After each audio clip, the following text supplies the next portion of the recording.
the glory of God. All. Everybody. And it reveals that to us.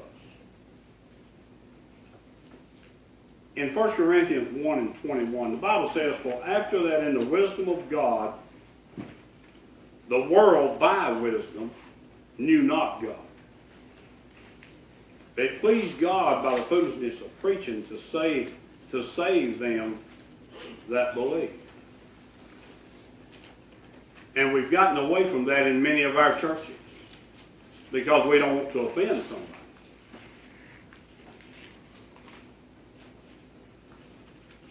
If you went to the doctor, let's say you got a doctor's appointment in the morning, you've been having some problems, and you go to the doctor, and they run a bunch of tests on you and all this and that, and they call you in a week from now or 2 weeks from now to sit down and counsel with them, and that doctor knows you've only got 6 or 8 weeks or 12 weeks to live. Had you rather him be honest and tell you that, or to tell you, well, you got a little problem, we're going to try to treat it and see if we can't get you better? That's close to a half-truth, which means it's almost a lie. Because he withheld information from you that he knew this whatever you got fixing to kill you in a few weeks. One of the men that I work with, lineman, retired. I don't know, Larry was retired maybe 2 years or 3 years. Thought he had a cold or maybe pneumonia, went to the doctor, found something in his lung, which runs in his family. Done a biopsy of it, went back in 2 weeks. Doctor told him bring his family with him. Went in, sat down, talked to the doctor. The doctor told him he got 3 weeks to live. 3 weeks they buried him. 3 weeks. He was up front with him, had him and his wife and their 2 sons in there, and was honest. In 3 weeks they buried him. Health is a horse to look at him. You'd never know it. Hadn't been sick, had no health problems whatsoever. I'm telling you, death comes instantly for some people. Unannounced, unexpected, it just comes. And if you ain't made reservations to get to heaven, you ain't a-going. Now that's just the way it is. That's just straight to the point. Can't go one other place and that's hell. It's the only other place you can go. Let me tell you something else in most motels, hotels, or whatever. It's a big old mirror. You know, where you shave. Those of us that still shave. Where you can shave, or where you can get prettied up, as you ladies do. You may have an important meeting to go to. You want to look good. Everything in place and all this and that. Don't want a piece of something stuck between your teeth, so you know that sticks out like a sore thumb. So you want to look good. We'll do that. And God has given us that mirror in the church. It's in that book. Let me give you a couple of verses here. Paul said in 2 Corinthians 13:5, to examine yourself. Whether you be in the faith, that means saved or lost.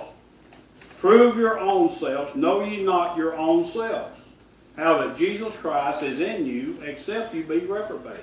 Reprobate means unable to attain the knowledge of God, which means you're lost. But he said to do that. Now here's what he said to the church folk that was in communion. 1 Corinthians 11:28. But let a man examine himself. I try to read this most time when we have communion. And so let him eat of that bread and drink of that cup. But first examine yourself, to make sure there's nothing here between you and God that will hinder you from doing that. He said if you've got an ought with a brother, you go straighten that out. Don't wait till he comes to you. You're at fault. You go straighten that out. Don't you take communion before you do. You go straighten it out and then come back. Don't even lay an offering at the foot of the altar. The Lord said I won't accept it. You go straighten that out.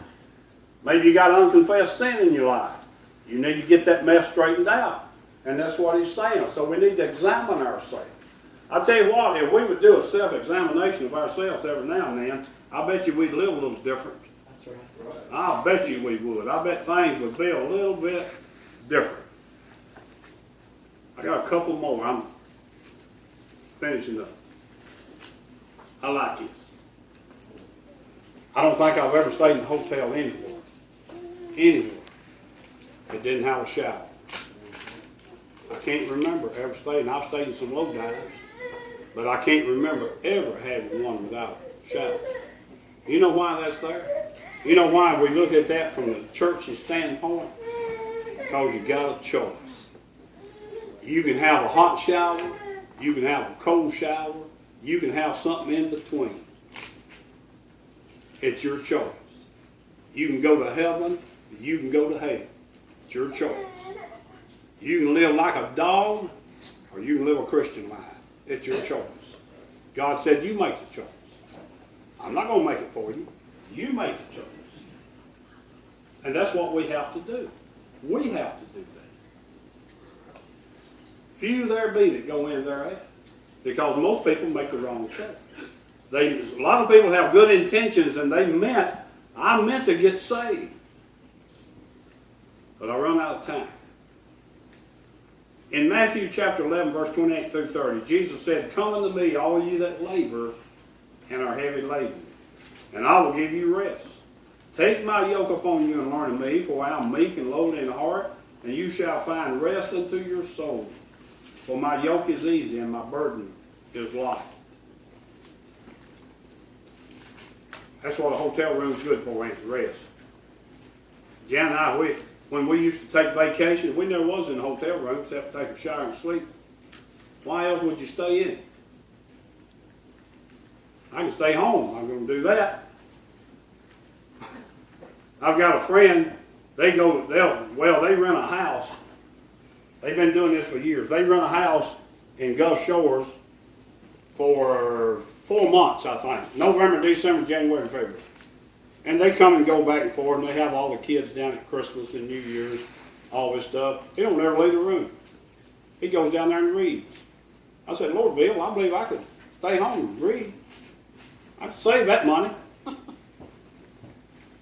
He said, "Well, it's just sort of like being down there." I said, "Well, I guess that's okay, but you ought to get out and do something at it." So, you ever think about that? Jesus said, "Come unto me, and I'll give you rest." That's what salvation is. It really is. It really is. Well, see, I know without a shadow of a doubt, if I die today, I'll be with the Lord. I'll be in heaven. I'll be with all my kinfolk and friends that have died in the Lord and gone on. I know that. The Bible tells me that. So I'm at peace with that. Rest, if you will. Don't need nothing. Got everything we need. Something comes up we need, we just go get it. Can't beat that, can you? Peace is what it's called. Rest. Don't have to worry about that. Okay, let me give you one more. I'm about through.